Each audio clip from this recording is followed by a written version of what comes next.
And President Joe Biden pushed for an end to junk fees in his State of the Union address last night.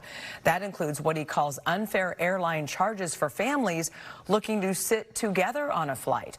Today, Washington correspondent Samantha Manning joins us from D.C., where she spoke one-on-one with U.S. Transportation Secretary Pete Buttigieg.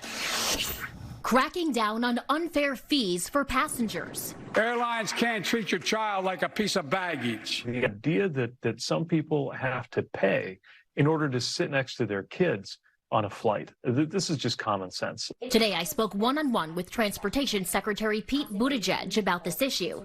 He tells me the DOT is now working with the White House to make sure it has the authority to create a federal rule stopping airlines from charging families extra to sit together.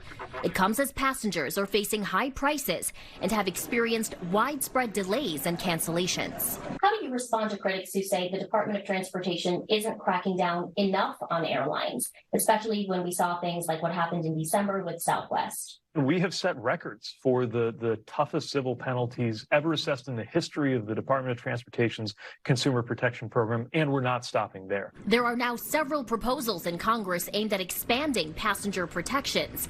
But we are now dealing with a divided Congress, meaning passing any legislation will be an uphill battle. I think we can get some good things done working with Congress, but we're not waiting on that in order to get results. One of the things that we're doing right now is processing what we're hearing from passengers. So right now, can passengers have peace of mind that they won't see another meltdown like what we've seen before? Well, we've seen a lot of improvements, but I don't think we're out of the woods. There's a lot more work that airlines need to do, and there's a lot of modernization that needs to go on in the system as a whole, including at the FAA. And tomorrow, members of Congress will question the chief operating officer for Southwest Airlines about the December meltdown. Secretary Buttigieg tells me he wants to hear the company be specific about steps they have taken to improve their systems to make sure that never happens again.